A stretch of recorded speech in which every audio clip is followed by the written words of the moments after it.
Every RPG is the same. You heard me. Fight enemies in the overworld, talk to NPCs in towns, explore dungeons, you press buttons. Of course, if you boil any game down to its core, every game will appear to be the same. And there's nothing wrong with that. It's the presentation and mechanics that keep you coming back. But that doesn't mean nobody should ever try to change the core structure of an RPG, and I think that's one of the reasons why people love the Persona series of games. Instead of using the standard adventure RPG structure, the Persona games from 3 onwards are structured more like dating sims. I know that sounds silly, but it really works because every game is all about balancing the real-life high school career with whatever otherworldly element is featured in the game. Now, I'm sure most people would say, okay, cool, so I should play Persona 5, right? Since that's the newest one? And yeah, Persona 5 is an amazing game, but so aren't 4 and 3. And in my opinion, Persona 3 is not only the purest example of this gameplay structure, but is also one of the best Persona games out of the whole series.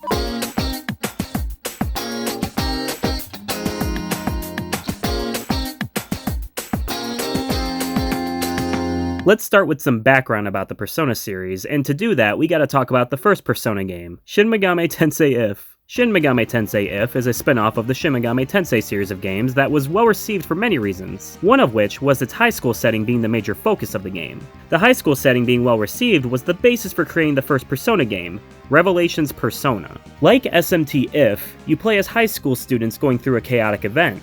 What sets Persona 1 apart from the SMT franchise is the use of personas instead of demons. A persona is basically a stand from JoJo, which is a manifestation of the user's fighting spirit. Persona 1 and the Persona 2 duology were very well received, so naturally a third game was to be expected.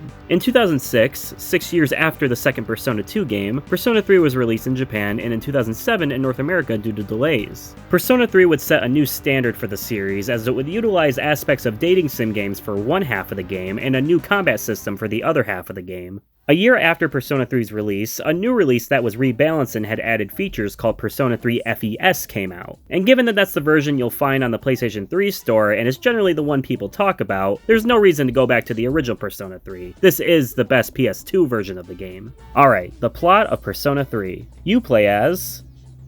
it's one of these. I named him Makoto Yuki like they did in the movies they made of Persona 3. Some like to call him Minato Arisato like they do in the manga. Call him Shaquille O'Neal or whatever, I don't care. You play as the protagonist, who has been transferred to a new school, Gekkoukan High. Upon arriving to Iwatodai, where his dorm is located, the protagonist experiences a strange phenomenon plaguing the city. At 12 o'clock every night, all electrically powered devices shut off and most normal people transform into floating coffins, signifying them being asleep during the hour. People who don't turn into coffins get preyed on by the Shadows, creatures that come out during this hour. And anyone that the Shadows prey upon are left in a vegetated state where they just sort of sit there and don't do anything really. The main cast of the game refers to this as apathy syndrome, and the victims of this are called the Lost. This time period that happens every night is called the Dark Hour, and after it passes, everything resumes as it normally would. The protagonist is made aware of the shadows that appear during the Dark Hour early on when his dorm is attacked by a shadow unlike any that the other residents had seen before. This is when the protagonist discovers he is one of the few who have the ability to fight back against the shadows in what is still the best summoning scene in the whole series.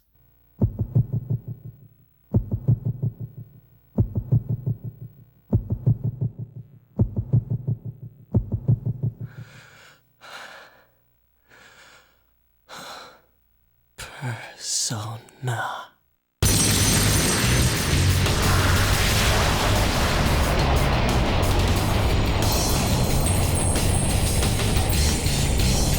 By using the gun-like device known as the Evoker, anyone who is awake during the Dark Hour and isn't being preyed on by the shadows can summon a persona, which they can use to fight against the shadows. So, naturally, the group of Persona users that are also staying at the protagonist's dorm ask him to join their group SEES, which stands for Specialized Extracurricular Execution Squad. Rolls right off the... Why can't I say extracurricular? Extracurricular... A major revelation fairly early on in the story is that the large, more powerful shadows seem to only attack on nights with a full moon, which is also when the apathy syndrome cases are at its highest. So the goal is to always prepare for the next full moon by taking nights to explore Tartarus, a tower that appears in place of the Gekkoukan High School during the Dark Hour, as much as possible, defeat the large shadow on the night of the full moon, and repeat until all of the shadows are defeated and the Dark Hour disappears. That's basically everything revealed in the game's plot up to the first third. Everything after is filled with twists and suspense, especially with the reveals on how the Dark Hour came to be and the nature of the large shadows. The main plot is thoroughly entertaining, but the subtext behind the whole game is strong, though it's pretty depressing. Characters are constantly dealing with loss, confronting and contemplating their own mortality, even going as far to ask, what's the point of living if it results in an inevitable death? What's the meaning of life? I know it sounds cheesy when I say it like that, but in the actual game, the message is portrayed much more subtly, save for the last few hours of the game when characters literally start asking what the meaning of life is. The overall theme of confronting the inevitability of one's own death through one's bonds with others is very impactful and is presented in a very classy manner, which is good because usually when I think of my own death, I end up having an existential crisis. Since preparing for the full moon is our main goal, the dungeon structure is different than most RPGs because there's only one dungeon in the game, Tartarus. Occasionally you'll get a tiny area before a full moon boss, but those are minuscule compared to Tartarus. Tartarus is split up into blocks, and your goal before each full moon is to get up as high in Tartarus as you can until you reach a blockade. After a full moon, that blockade will disappear and you'll be able to continue climbing Tartarus until the next blockade. Tartarus is considered to be a shadow nest, so naturally you'll find plenty of shadows within it to fight.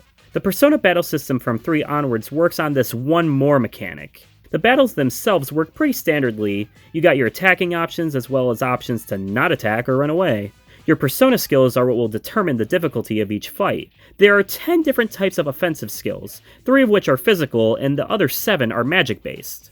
For physical, we have Slash, Strike, and Pierce for all of our different types of weapons, sword attacks, blunt, guns, and what have you. For magic, we have, for starters, Fire, Ice, Wind, and Electric spells. Their in-game terminology being Agi, Bufu, Garu, and Zio, respectively. These are your standard magic attack spells that are in every Shin Megami Tensei game, each spell using similar naming conventions to specify how strong the skill is. You start with the weak fire attack Agi, but later in the game you'll get the stronger heavy-hitting fire attack Agi Dain. Same type of thing with the other attack spells. After those spells we have light and dark spells, which in this game are limited to the instant kill spells Hama and Mudo. Instant kill attacks are kinda hit or miss for me since they are cool for most battles, but useless against bosses since they all will nullify both Hama and Mudo skills. I like them as options when there are also normal light and dark attacks, but not in this game. The final magic type is the mythical Almighty element, which is just magic that can't be blocked. It's the Megiddo line of spells that are featured in this game, Megadolion being the classic party wiping move that super bosses love to use. The reason why knowing about each element is important is because the One More system is all about exploiting weaknesses. So if an enemy is weak to fire and you hit them with Agi, they will be knocked down and you'll get an extra turn. When you knock down all of the enemies, you'll be able to perform an all-out attack, which is where you and your whole party rush in to do massive damage to the enemies. The One More system works both ways, however. If an enemy exploits your weakness, you'll be knocked down and the enemy will get an extra turn. What sucks is that if your turn rolls around and you are knocked down, you'll have to waste your turn getting up. Good strategy against the enemy, but when they exploit your weakness over and over again, you can end up not having a turn for several turns, so you have to be careful. It's especially annoying when that happens to the main character because they made an interesting decision in this game regarding your party. You don't control your party in this game. They're AI controlled and you don't get to make decisions for them. This might be a deal breaker for some, and I totally get that because it's kinda lame not being able to control your party, but hear me out for a second. Obviously, I'd rather control the party than not, but by not having the option to, it creates an interesting dynamic with how you strategize and set up your party. For one, you can't control what each member does, but you can select how they'll fight during a battle. From going full heal and support for the party, to full assault against the enemy, to going for the knockdown or conserving SP. There is a variety of what style the AI will perform in, and since you are focusing on how the AI fights during battle, your party will be more focused on what type of character they are rather than what their stats look like. The stats are important, but the AI won't always make the best choice when fighting, so you'll need some backup plans when making the party. Because of this, the different party members have an interesting kind of variety between them. I'll go through each party member, even the late game ones, without any spoilers, just a brief description of them and what kinds of abilities they get. At the start of the game, you'll have 2 party members, Yukari Takiba and Junpei Iori. Yukari is one of the protagonist's classmates and was a part of SEES before he was. Her persona, Io, learns the wind line of spells as well as a variety of recovery abilities. She is the only party member who learns healing abilities that heal the entire party at once. She also gets high magic stats, so she works for both offensive and defensive, though she does not take hits as well as everyone else can. Junpei, another one of the protagonist's classmates, is the exact opposite of Yukari. His persona Hermes learns the fire line of magic spells and a good variety of physical attacks. He will also learn defense boosting abilities and moves that can counter enemy physical attacks. He gets more stats and strength, making him a heavy hitter late in the game, though he has no healing abilities and defense boosting can only go so far. Later on, you'll get 2 more party members, 2 of the original 3 members of FES, Akihiko Sanada and Mitsuru Kirijo. Akihiko is Gekkokan's star boxer who has never lost a match. Given that fact, you'd think his persona, Polydeuces, would focus on physical attacks, but no. He has Sonic Punch early on, but eventually replaces it with other skills. He learns the electric line of spells, stat debuffing abilities to nerf the enemy with, and single character healing skills. Akihiko is the type to rush in and attack the enemy himself and let his persona be more supportive, which is not only rad, but the support skills he has are fairly useful. His stats remain even, making him very versatile for any party build. Mitsuru, the student council president and leader of FES, is kinda like Akihiko in some ways. Her persona Penthesilea learns the ice line of skills as well as single healing abilities. Instead of support skills, however, she learns a few status ailment moves. Yay. Useless against bosses, but she makes up for it by having very high magic stats and learns Mind Charged, which doubles the magic attack output, making her the magic tank of the group. Later on in the game, you'll get another party member that is probably the most unique out of all of them, Aegis, a freaking robot. Her persona Palladian heavily focuses on 2 things, physical attacks and stat buffing abilities to help the party with. She does learn the best single healing ability in the game, Dairahan, and the full revive skill Samarikarm, so she gets some pretty damn good abilities. Not only does she have all of that though, but she also has one unique tactic that nobody else can use, Orgia mode. When activated, Aegis goes into a supercharged state where she does a ton more damage than normal for a few turns. After these turns, however, she will enter cooldown mode where she can't do anything. Orgia mode is the type of ability you'd want to use at the end of a battle as to not have to deal with the cooldown. All of this makes Aegis probably the best party member in the game, though her lack of any offensive magic abilities can be annoying at times. 2 more party members you get late in the game are Kinemata, a child, and Koromaru, a dog. Ken's persona Nemesis learns single enemy attacking lightning skills, single healing and revival skills, and light skills, making Ken a kinda lamer secondary healer. Some sources online say that he can learn party healing skills, but I never saw any when they said that he'd learned them. He doesn't learn party attacking lightning skills like Akihiko does, and he doesn't get as good healing abilities as Yukari does. Ken isn't useless, but he's just not as good as other party members that have the same abilities as he does. Koromaru is kinda similar to Ken, though he does overall feel more useful for combat, but not as much as others are. His persona Cerberus, cause who else would it be, learns the entire line of fire spells and dark spells, as well as agility boosting and debuffing skills. No healing abilities though. Koromaru is good if you want to focus on making the enemy miss and allowing you to guarantee a hit more often than not, though I prefer a variety of stat boosting or debuffing skills, and Koromaru being limited to one type is a little weak for me. That, along with a focus on dark skills that you can't use against any boss, makes Koromaru not my preferred type of party member, though I can see how he could be useful. The final party member, and the third of the 3 original FES members, is Shinjiro Aragaki. His persona Caster learns slash and bash attacks as well as counter skills and health regeneration abilities. Power Charge too. He's kinda like Mitsuru, except instead of being a magic tank, he's a physical tank. While everyone else has weaknesses and resistances against certain elements, Shinjiro has no strengths or weaknesses, which can be seen as a strength in itself. He's pretty useful when you first get him, but personally I prefer Aegis' variety in attack and support skills. Now I did neglect to talk about one more member of FES who joins you during the game, Fuka, who does not fight, but is the navigator for each battle you perform in. Her persona Lucia can analyze enemies and show you their stats and affinities.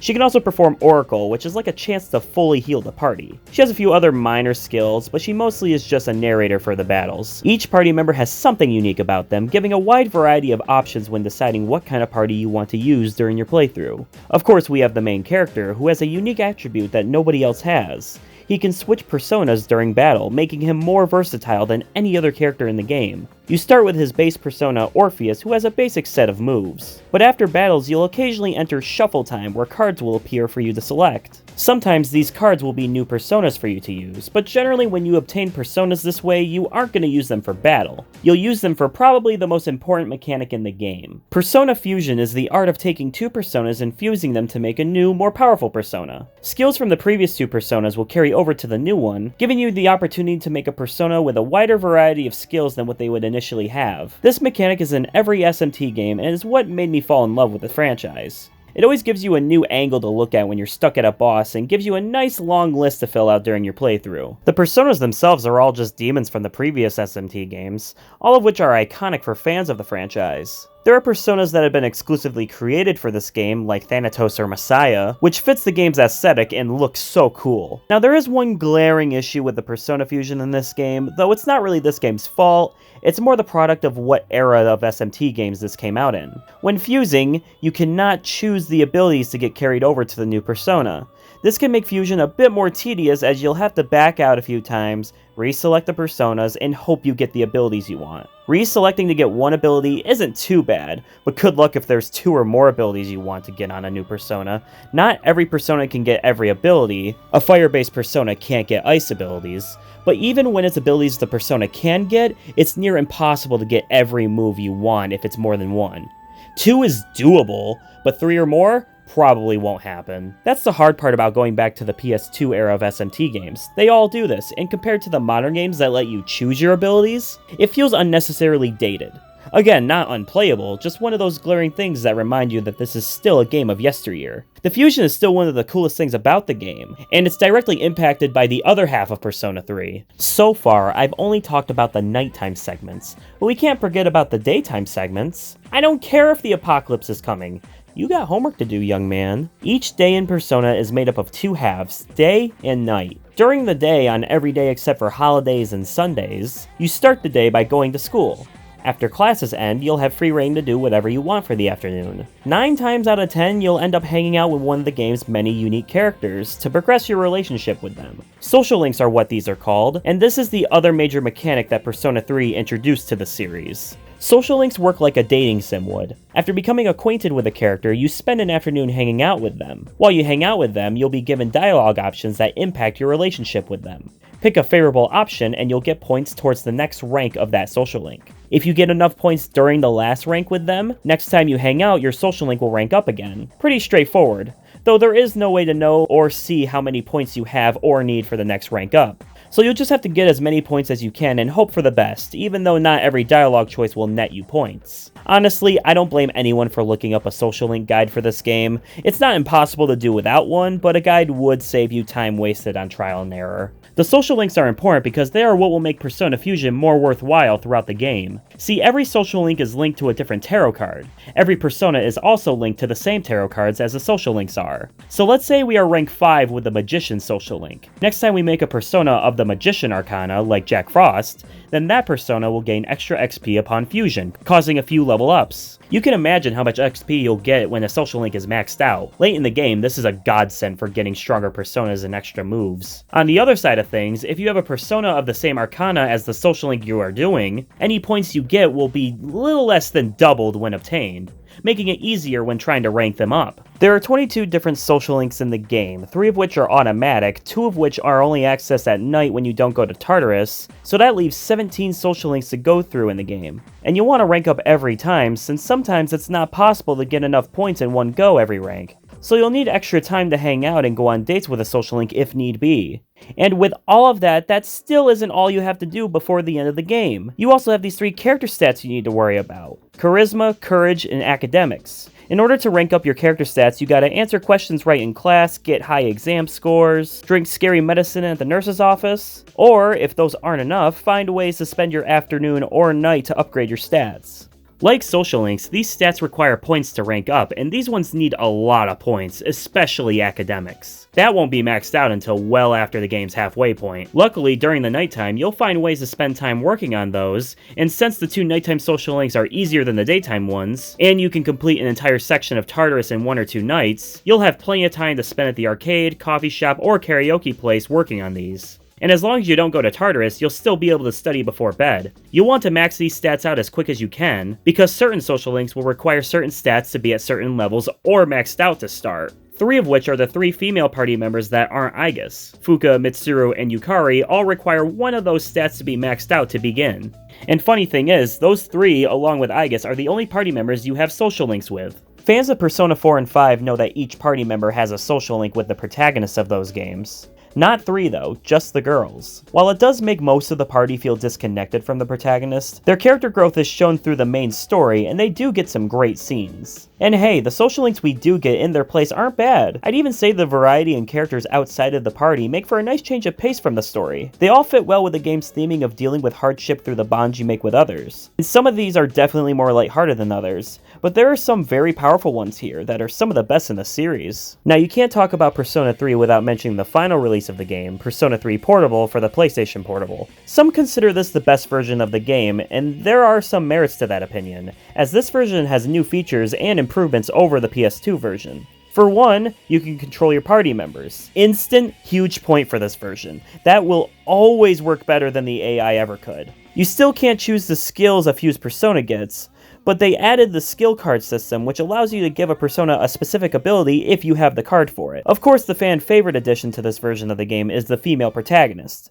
And this isn't just a pick your gender thing like most games would do. Rather, this is an alternate reality version of Persona 3. Certain events and scenes are different than the male protagonist scenes, and so aren't the social links. The female protagonist actually gets social links with the full party, as well as a few other new characters. The male protagonist version of the story remains intact, so with 2 versions of the game to play in this version, as well as the quality of life improvements, why do I still prefer FES over the portable version? 2 reasons. 1, the presentation. Persona 3 is very dialogue heavy, and none of the social links have voice acting in the game, but seeing the models move and react to what's going on adds some theatric value to each scene. Portable is limited to just text boxes and portraits, which was more the focus in FES, sure, but now it's all we have. Maybe it's because I don't really like dating sims to begin with, but having everything described to me is kinda lame compared to showing me what happened. Might not be too big of a deal with the social link scenes, but the lack of any animated cutscenes, many scenes lose their style and power when presented as text and screenshots. The first summoning scene is animated, but comparing the best timed, animated, and stylized summoning sequence in the whole series, in my opinion, to a low-poly model shooting himself and having Orpheus's dialogue be drowned out by the loud-ass music, Thou art I, and I am thou. Really goes to show you why I think Persona 3 loses some of its edge when put on a less powerful device. The PSP had limitations, I get it. Hell, the only time you get to walk around is inside Tartarus, the overworld is just some weird menu-like thing. But limitations or not, what's better is better, and taking away these scenes for lesser versions of them does make the game lose some of its charm. Not like this makes the game bad, the gameplay improvements alone make Portable very much worth playing, but it just goes to show that there is no real definitive version of Persona 3, and we will all have our own preference. The other feature not in Portable is actually a feature exclusive to FES, the epilogue chapter titled The Answer. I won't go too far into it since it takes place after the end of the main campaign, The Journey, and requires knowledge on the ending of that. The Answer is basically a shorter but more difficult epilogue chapter that shows what happened before the cast leaves their dorm for good. You get answers to some questions left in the main campaign, more insight into the characters' backstories, and is something I should probably stop talking about before I spoil something. The Answer was not included in Portable's release in favor of adding the female protagonist. A fair trade, but it does suck that the epilogue chapter for the game is just not there, once again proving that there is no definitive version of Persona 3. Play FES if you want better graphics, the most stylized cutscenes in the series, and the canon epilogue chapter, The Answer. Play Portable if you want better gameplay, more versatility with the skill card system, and the alternate version of the game with the better social links as the female protagonist. Need I say how Persona did after 3? Sequels, spin-offs, and anime adaptations, including 4 movies that play out the events of Persona 3 that you should definitely watch because they're pretty good. As for Persona 3, aside from a bunch of minor side games for like phones in the mid-2000s and stuff, some of the cast would make a canon return in Persona 4 Arena and Persona 4 Arena Ultimax. The cast has aged up a bit, and seeing how they turned out after The Answer is a nice treat for us 3 fans. The entire cast makes a return in Persona Q, a crossover between Persona 3 and 4's cast, and again in Persona Q2 that not only adds 5's cast to that, but the female protagonist from Portable as well. As for Persona 3 itself, we got Persona 3 Dancing Moonlight. Oh shit, Hideki Naganuma did a track for it. Persona 3 only needs one thing, a definitive version that has the presentation of FES, the gameplay of Portable, the answer, and female protagonists included, as well as the quality of life improvements every SMT game has nowadays. They would have to animate new cutscenes for the female protagonist as well as create models for her unique social link characters, which would be a lot, so at that point, shouldn't they just remake the whole thing? Honestly, they got the models from the dancing game. That mixed with Persona 5's engine would make for an awesome remake that I'd be so down for. Though maybe Persona 1 and 2 are more in need of remakes before 3 does. Though 3 is far more popular, and with how well the re-release of Persona 4 Golden did on Steam, a re-release of either version of Persona 3 or both would be amazing. It may not have a perfect version yet, but Persona 3 is still one of the best RPGs to have ever been made. Persona 4 and 5 might be overall better made games, but without Persona 3 we wouldn't have those two games, and I think Persona 3 is unique enough from its two sequels. If you consider yourself a fan of the Persona series, you owe it to yourself to give 3 a playthrough. Perfect? No, but it's definitely a game you won't forget, and I'd even call it one of Atlus's finest games they have ever made. First to my better shit, thoughts provoke the new era. Become a bit terror, but my only rival is my shadow. Rewind the play back and fix my own error. Get low to the ground, it's getting better like I told you before. Double up a dead road cheddar. L to the J, say stay lace. Here's my car, B, roll a flush, and I'm the ace.